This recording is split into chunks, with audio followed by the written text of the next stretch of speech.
starting out at the Rainforest Cafe.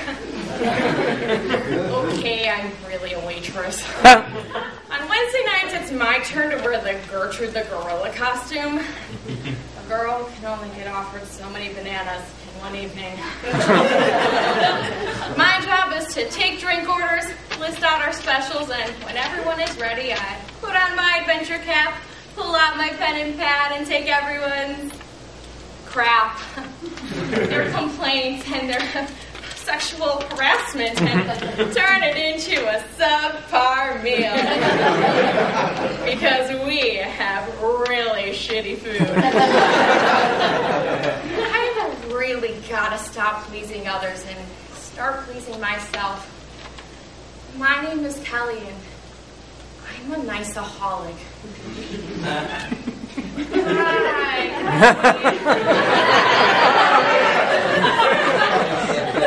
According to addictions.org, many of us struggle with a tendency towards people-pleasing in our everyday lives. However, there are those of us who get caught in this vicious cycle of niceness and end up sacrificing our entire personalities to the whims of others. In Glamour magazine, March 2012, psychologist Harriet Breaker says to please is a disease. In excess, people-pleasing can become a harmful addiction. We'll start by defining what a people-pleaser is and address some of the harms. If that's okay with all of you, of course. I can source some rest if you want to. That probably won't make a whole lot of sense. So you know what? No. We are starting with the definition and the harms. Then we're going to cast a critical eye on the causes before honestly discussing the solutions. And just so you know, I would discuss the causes and cast a critical eye on solutions, but I don't want to. Me, Kelly, the people-pleasing niceaholic, doesn't want to. To understand this people-pleasing problem, first define what it is, and second, examine its consequences. The Journal of Personality and Social Psychology, September 2012, defines people-pleasers as people who have a disproportionate and unhealthy need in their personality to give in to the wants and desires of others around them to the point of neglecting their own wants or needs. Which leads us to our first harm. Perpetual pleasers lose sight of who they are. We strive to bolster the well-being of others, and suddenly the need to be ourselves is just concealed by this need to please. Eve Ensler, writer, activist, and author of the Vagina Monologues.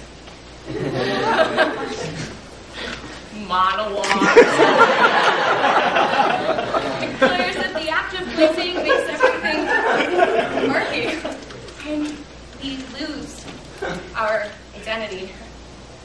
Has anyone seen Kelly?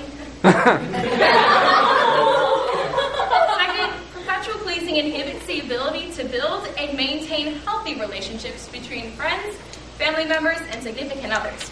The Pattern System, an online guide to the human psyche, mentions that pleasers are attracted to controlling individuals, which opens themselves up to abusive and manipulative one-sided relationships where they are easily taken advantage of.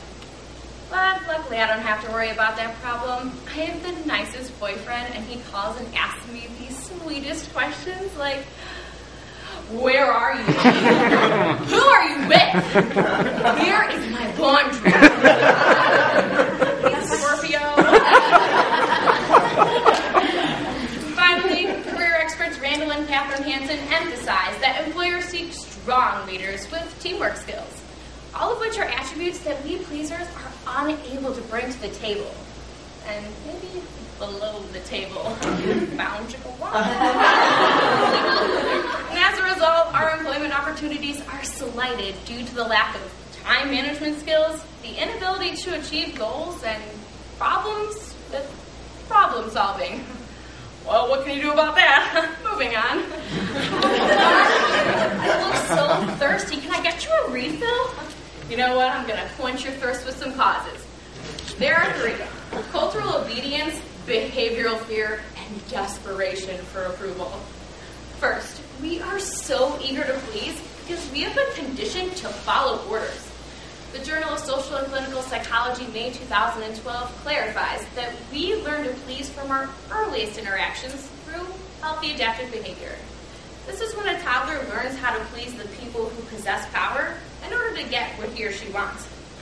You know, it's kind of like Kendra Wilkinson, that Playboy bunny who pleased Hugh Hefner. I mean, he's so old, and he has this old, brittle, gray, old man teeth.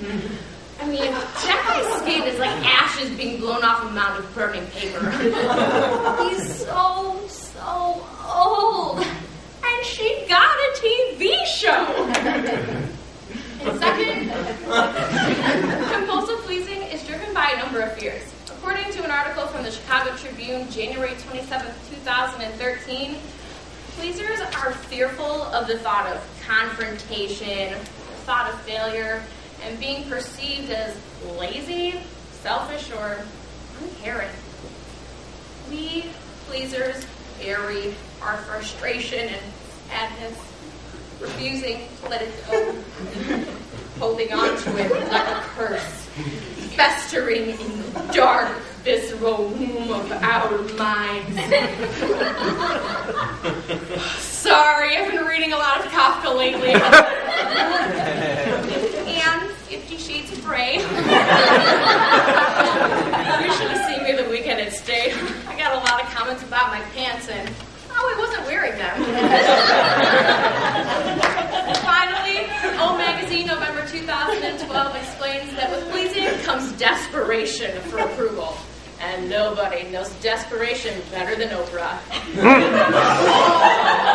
goes on to further describe that toxic people in our lives are likely to reinforce our sickness because we approval whores are people who will do anything to get affirmation and acceptance from others.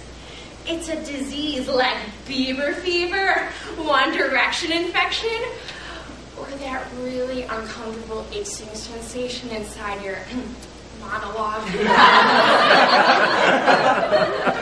Now that we've examined the causes of this problem, we can turn to our dessert menu for some simple solutions. First, you must become aware of your physical and emotional limits.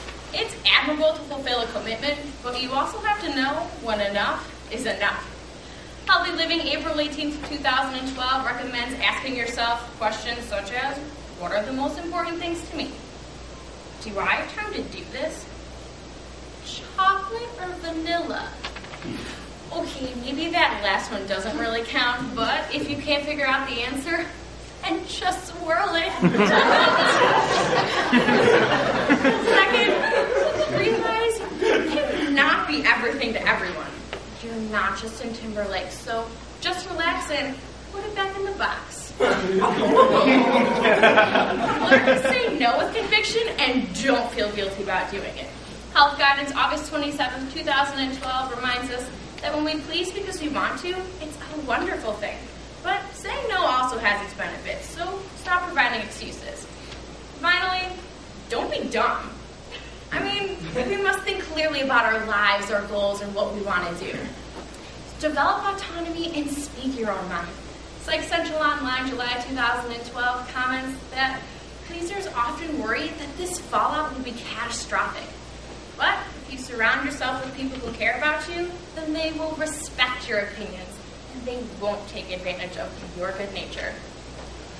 So, is that okay? I can go back and do it all over again if that wasn't satisfying. But I won't.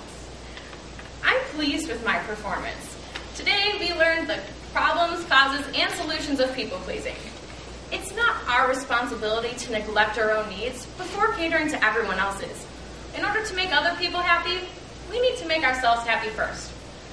Let's face it, working in a phony rainforest, talking to animatronic birds, and getting rained on every 360 seconds, and dressing up as Gertrude the gorilla every Wednesday night will never, ever be pleasing. And you know, I've been meaning to ask, is that a banana in your pocket? Or do you need a table for four?